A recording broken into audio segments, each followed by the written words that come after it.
অসম আন্দোলনৰ শ্বহীদসকলক কেতিয়াও কংগ্ৰেছ দলে কেতিয়াও তেওঁলোকৰ প্ৰাপ্য সন্মান দিয়া নাছিলে। এইবাৰ প্ৰধানমন্ত্ৰী ডাঙৰীয়াই অসমবাসীৰ আৱেগক সন্মান জনালে। 860গৰাকী শ্বহীদক তেখেতে সন্মান জনালে। এজন এজন কৰি শ্বহীদসকলৰ প্ৰতিমূৰ্তিৰ ওচৰত গৈছে। তেওঁ মোক সুধিছে এখেতৰ কি হৈছিল, এওঁ ক'ৰ, এওঁৰ ফটোখন কিয় নাই। যি ধৰণে গোটেই পৰিক্ৰমা কৰিছে শ্বহীদৰ গেলাৰীটো, ইয়াতকৈ অসমীয়াৰ বাবে গৌৰৱৰ কথা কি হ'ব পাৰে।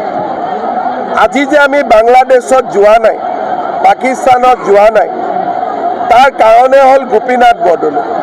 প্ৰধানমন্ত্ৰীয়ে গোপীনাথ বৰদলৈক কিমান ডাঙৰ সন্মান দি থৈ গ'ল। গৌৰৱ গগৈৰ দৃষ্টিত, কংগ্ৰেছৰ দৃষ্টিত অসম আন্দোলনৰ শ্বহীদৰ কোনো মূল্য নাই, গোপীনাথ বৰদলৈৰ কোনো মূল্য নাই। আৰু সেইকাৰণে তেওঁলোকে প্ৰধানমন্ত্ৰীৰ এই জাতিটোৰ প্ৰতি দিয়া সন্মানক তেওঁলোকে বুজিয়েই পোৱা নাই। কাৰণ 860গৰাকী শ্বহীদক কোনে হত্যা কৰিছিল? এই কংগ্ৰেছ দলে হত্যা কৰিছিল।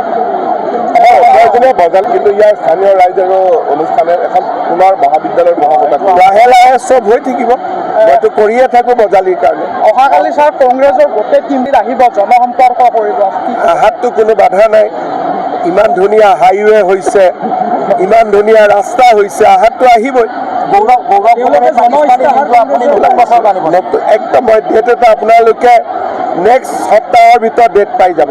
ছাৰ আপুনি উদ্যম কৰিছে, জনাইছে তেওঁলোকে জন ইস্তাহাৰ প্ৰকাশ কৰিব আজিৰ পৰা। তেওঁলোকে ৰাইজৰ ওচৰত গৈছে, কিন্তু মইতো ক'তো ৰাইজে তেওঁলোকক আদৰি লোৱা দেখা নাই। তেওঁলোকে লাষ্টত মিয়াৰ ওচৰতে যাব। অখিল গগৈ তেওঁ জাজ নে কি হয়? চাৰ্জশ্বিটখনতো এতিয়ালৈকে কোনেও 12,000 পৃষ্ঠা কোনেও পোৱা নাই। আজি জাজে দিবৰ কাৰণে নিৰ্দেশ দিছেহে। গতিকে যি য'ত পাই, যি কাগজ পাই তাকে দেখুৱাই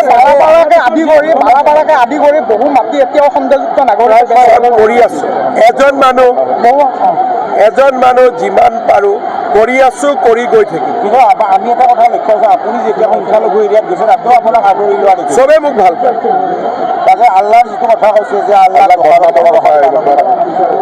আজি আপোনালোকে ইয়াতে কিমান মুছলিম মহিলা আছে, চবক চাব মোৰ প্ৰতি মৰম কিমান আছে।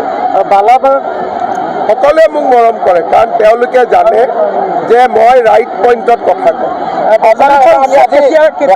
কৰি আছো মই একফালৰ পৰা লাগি গৈ আছো। এতিয়া আমি নগাঁও জিলাত লাগি আছো। আছে ইয়াতে কেইবাটাও জেগাত প্ৰায় 12টা জেগা চিলেক্ট হৈ আছে। বাংলাদেশৰ হিন্দু যুৱকক যদি জ্বলাই হত্যা কৰিলে সেই সন্দৰ্ভত বাংলাদেশৰ ঘটনা খুব চিন্তিত। হিন্দু যুৱকক জীৱন্তে অগ্নিত দগ্ধ কৰিছে আৰু উত্তৰ পূৰ্বাঞ্চলত বাংলাদেশত ল'ম, এই কথাষাৰ তেওঁলোকে বাৰে বাৰে কৈ আছে। অসমৰ ভিতৰত চনটো বাদ দিয়ক, 71-51 প্ৰায় লাখ লাখ বাংলাদেশী আমাৰ অসমত আছে। 71ৰ আগত হওক পিছত হওক বাংলাদেশীটো বাংলাদেশী।